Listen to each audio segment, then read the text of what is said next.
الحمدللہ رب العالمین والصلاة والسلام علی سید الانبیاء والمرسلین وعلی آلہ واصحابہ الطیبین الطاہرین اما بعد فاعوذ باللہ من الشیطان الرجیم بسم اللہ الرحمن الرحیم ان اللہ وملائکتہ یصلون علی النبی یا ایہا الذین آمنوا صلوا علیہ وسلموا تسلیما الصلاة والسلام علیکہ یا رسول اللہ الصلاة والسلام علیکہ یا حبیب اللہ الصلاة والسلام علیکہ یا نبی اللہ الصلاة والسلام علیکہ یا نور اللہ وعلی آلک واصحابک یا حبیب اللہ صلی اللہ تعالی علیہ وآلہ وسلم۔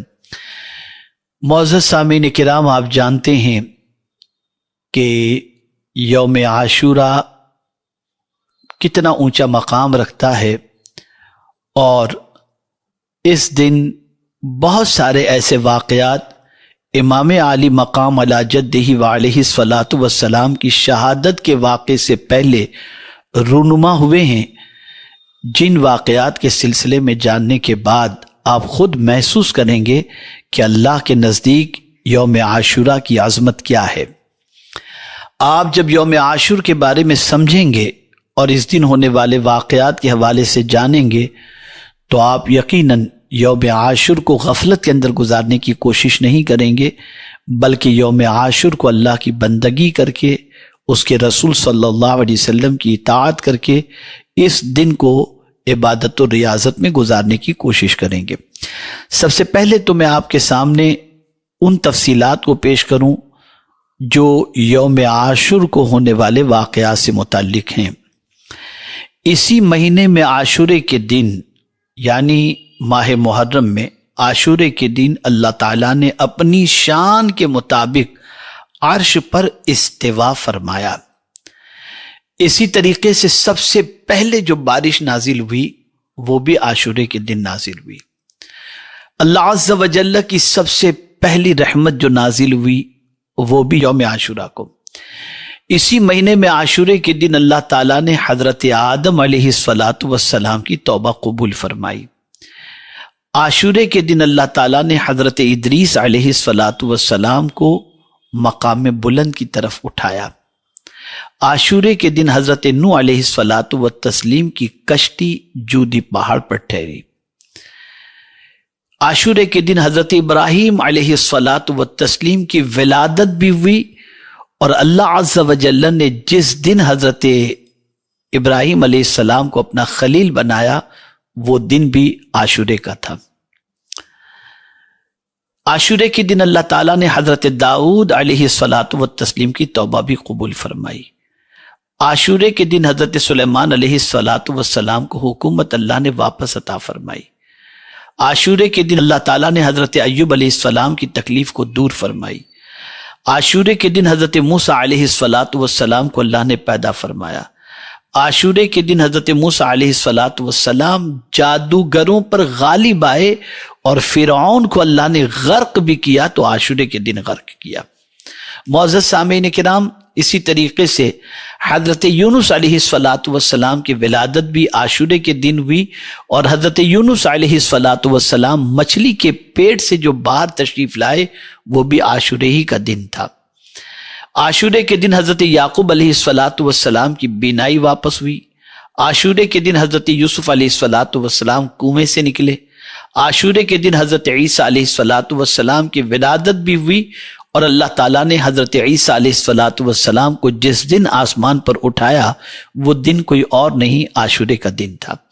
عاشورے کے دن تاجدار کربلا امام عالی مقام علی جدہ وعلیہ السلام کی شہادت ہوئی، اور میرے پیارے آقا صلی اللہ علیہ وسلم کے پیارے دیوانوں، عاشورے کے دن ہی قیامت قائم ہوگی۔ اس چیز کو اچھی طریقے سے ذہن کے اندر محفوظ فرما لیں۔ اسی کے ساتھ ساتھ میں آپ کو بتاؤں شب عاشوراء اس کی کیا اہمیت ہے۔ تو مولا علی کرم اللہ تعالی وجہہ الکریم فرماتے ہیں کہ جس نے عاشورے کی شب یعنی 9 محرم کا دن گزار کر آنے والی رات کو عبادت کی تو اللہ تبارک و تعالی اس کی عمر طویل فرمائے گا انشاءاللہ العظیم۔ اسی کے ساتھ ساتھ عاشورے کی شب بعد نماز عشاء 4 رکعت 2 سلام سے پڑھیں۔ ہر رکعت میں سورہ فاتحہ کے بعد آیت الکرسی 3 بار اور 10 بار سورہ اخلاص پڑھیں، پھر سلام پھیرنے کے بعد 100 مرتبہ سورہ اخلاص پڑھ کر اپنے گناہوں سے توبہ کریں اور اللہ رب العزت جل جلالہ سے بخشش طلب کریں۔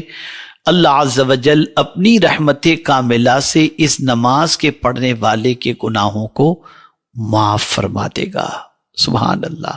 شب عاشور 4 رکعت پڑھنے کی کوشش کریں، اور ہاں اس بات کو ذہن میں رکھیں کہ قضائے عمری جو نمازیں آپ کی قضا ہو چکی ہیں اس کو پڑھنا زیادہ فائدہ مند ہوگا، اور اگر آپ یہ سوچ کر کہ میری آج تک جو نمازیں قضا ہوئی ہیں میں نفل کی جگہ پر اس قضا کو ادا کروں گا، تو میں یقین کے ساتھ کہہ سکتا ہوں انشاءاللہ العظیم کہ نفل نہ پڑھ کر فرض نمازیں جو قضا ہوئی ہوں، اللہ نہ کرے جو ہوئی ہوں، تو ان قضا نماز کو پڑھنے پر اللہ تعالیٰ نفل کے ثواب سے بھی زیادہ برکتیں عطا فرمائے گا۔ میرے پیارے آقا صلی اللہ تعالی علیہ وسلم کے پیارے دیوانوں، اسی کے ساتھ ساتھ عاشورے کے دن 4 رکعت نماز ظہر سے پہلے پڑھیں۔ ہر رکعت میں سورہ فاتحہ کے بعد سورۃ الزلزال 1 مرتبہ، سورہ کافرون 1 مرتبہ، سورہ اخلاص 1 مرتبہ پڑھیں۔ سلام پھرنے کے بعد 70 مرتبہ درود پاک پڑھ کر اپنے گناہوں سے توبہ کریں۔ اللہ عز و جل اس نماز کے پڑھنے والے کے تمام گناہ معاف فرما کر اس کی مغفرت فرما دے گا۔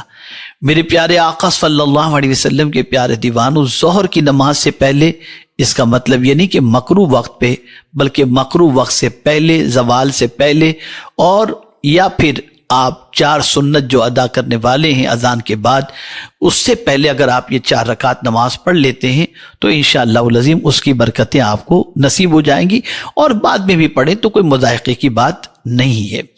میرے پیارے آقا صلی اللہ تعالی علیہ وسلم کے پیارے دیوانوں، عاشورہ کا دن اللہ کی بارگاہ میں مقبول دنوں میں سے ایک دن ہے، اور اس دن جو کچھ کرنا ہے اسے بھی سماعت فرما لیں۔ اس دن اعمال صالحہ کے ساتھ خیرات و صدقات اللہ عز و جل کی رضا کی خاطر کرنے کی کوشش کریں۔ حضرات صوفیاء کرام کا ارشاد ہے، جو آج کے روز کسی فقیر پر صدقہ کرے گا گویا اس نے تمام فقراء پر صدقہ کیا۔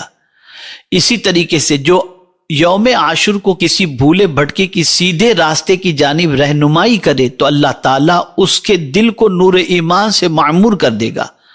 اسی طریقے سے جو شخص یوم عاشور کو غصے کو ضبط کرے، اللہ تعالیٰ اسے اپنی مرضی پر راضی ہونے والوں میں لکھ دے گا۔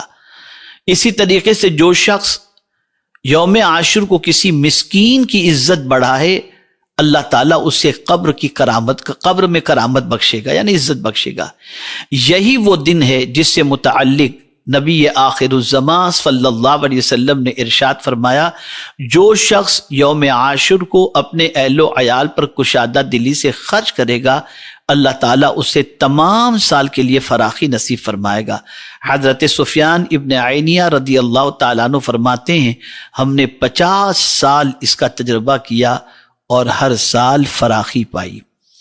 جو شخص یوم عاشور کو غسل کرے، مرض الموت کے علاوہ اس سال کسی اور مرض میں مبتلا نہ ہوگا انشاءاللہ۔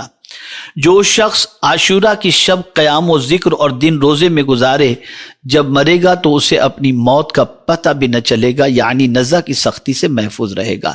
جو شخص عاشورے کے روز محض رضا الہی کے حصول کی نیت سے روزہ رکھے گا تو گویا اس نے تمام سال کے روزے رکھے۔ جو مسلمان یوم عاشور کے روز صدقہ کرے گا تو اسے 1 سال کے صدقے کے برابر ثواب ملے گا۔ جو شخص یوم عاشور کو کسی یتیم کے سر پر شفقت سے ہاتھ پھیرے، اس کی دلجوئی کرے، اس کی حاجت پوری کرے، اللہ تعالیٰ ہر بال کے عوض جنت میں اس کا درجہ بلند فرمائے گا۔ جو شخص یوم عاشور کو صلہ رحمی کرے، وہ حضرت یحییٰ اور حضرت یونس علیہ السلام کے ساتھ جنت میں ہوگا اور ان کی خدمت کا شرف پائے گا۔ معزز سامعین کرام، اب آپ یوم عاشور کے روزے کی فضیلت بھی سماعت فرما لیں۔ حضرت ابو ہریرہ رضی اللہ تعالیٰ عنہ فرماتے ہیں کہ رسول کریم صلی اللہ علیہ وسلم نے فرمایا افضل الصیام بعد رمضان شہر اللہ المحرم وافضل الصلاۃ بعد الفریضہ صلاۃ اللیل، ماہ رمضان کے بعد افضل ترین روزے ماہ محرم الحرام کے روزے ہیں۔ حضور صلی اللہ تعالی علیہ وسلم نے فرمایا اگر مومن اللہ کی راہ میں روئے زمین پر مال خرچ کرے تو اس سے اس قدر بزرگی حاصل نہ ہوگی جس قدر کوئی عاشورے کے روز روزہ رکھے۔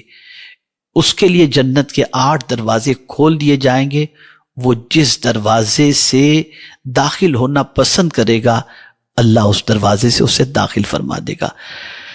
آقائے کریم رؤوف الرحیم علیہ التحیۃ والتسلیم نے فرمایا جو شخص عاشورے کے دن روزہ رکھے تو اللہ تعالیٰ رات و دن کی ہر ساعت کے بدلے اس پر 7 لاکھ فرشتے نازل فرمائے گا جو قیامت تک دعا و استغفار کریں گے، اور بے شک اللہ تعالیٰ کی 8 جنتیں ہیں اور اللہ تعالیٰ ہر بہشت میں 60 لاکھ فرشتے مقرر فرمائے گا کہ عاشورے کے